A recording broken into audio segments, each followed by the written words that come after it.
What's up everybody, this is your boy Kendrick talking, and welcome to this Dehaka first impression video in which I'm going to show you how this Primal Zerg beast is actually going to work.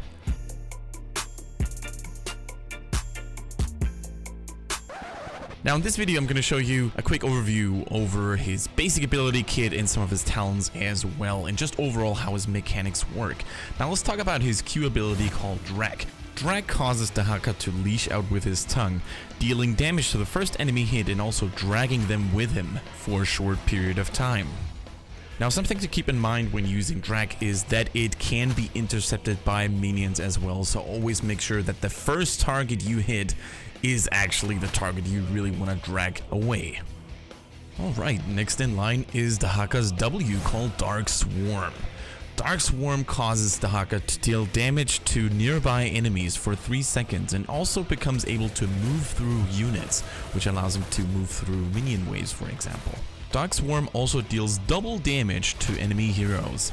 It can also be cast during Drag and Boro, which makes it a very versatile ability to be used. Next in line is Dehaka's E called Boro.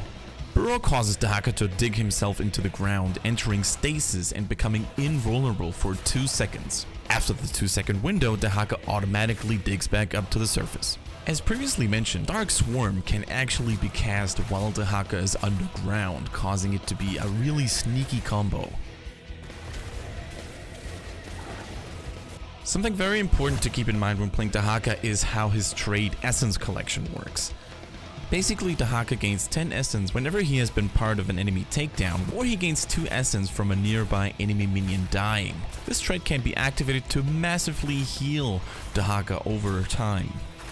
To give you guys an impression of how much Essence Collection actually heals Dehaka, we're gonna take a little bit of damage from enemy towers and forts, and then you better see for yourself because it is good.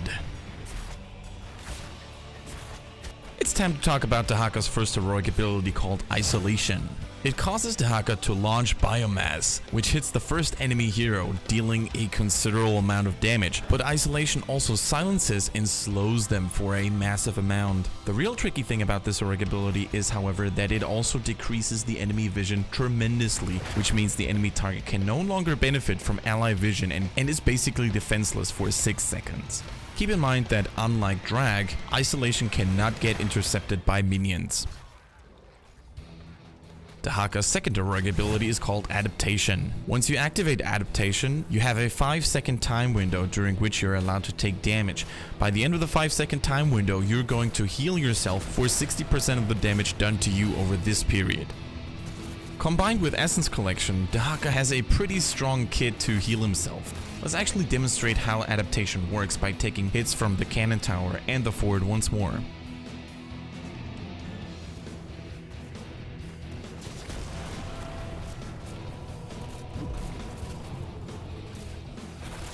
We used Essence Collection right after the effect of Adaptation ended, which caused us to almost get back to maximum health. Pretty sick. Now you may actually wonder how or if Dehaka has a special mount available, and you are right. His mount ability is called Brush Stalker, and it allows Dehaka to actually teleport to any brush on the map, providing him with great out-of-combat mobility.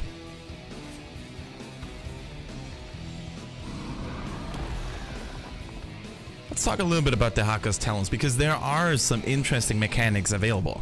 At level 1, he can choose between 2 permanent essence related talents, for example Tissue Regeneration, which gives him health regen permanently, or Enhanced Agility, which will actually provide him with permanent movement speed bonuses depending on how much essence Dehaka will collect. At level 4 we have interesting choices like increasing essence collection from minions, or we do have knockbacks whenever Dehaka comes back out of Boro, so also some interesting mechanics at level 4 at his disposal. At level 7 I found Constriction a very interesting talent because it allows you to increase the drag duration, which will allow you to have an impact on enemy movement even more.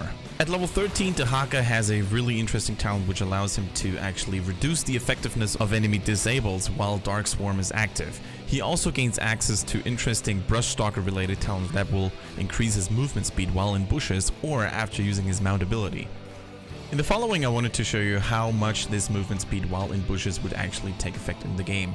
Now let's actually take a closer look while Dehaka is moving towards a bush.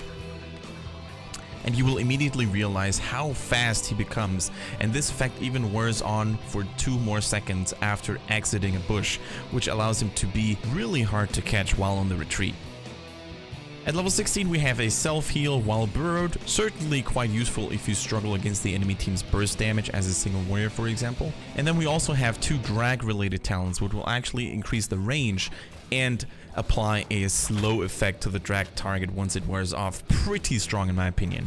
Let's actually see how much that comes into effect when dragging Asarthus. At level 20 we have some interesting Storm tier talent options available, for example Hardened Shield. Apex Predator is a mount related talent which drastically reduces the cooldown of Brush Stalker, changes survival, increases the healing from Adaptation, and Contagion will actually spread isolation to nearby enemies. Right, that's it for Dehaka. I'm going to cover more changes from the current PTR servers in the following videos, so make sure to stay tuned, drop a like or even a subscription if you like to. Thank you very much for watching guys, and see you in the next one. By the way, I'm also going to stream on the PTR over the next couple of days, so if you want to catch me live on stream, make sure to join twitch.tv/KendrickSwish. I would be very happy to welcome you there as well. Bye bye.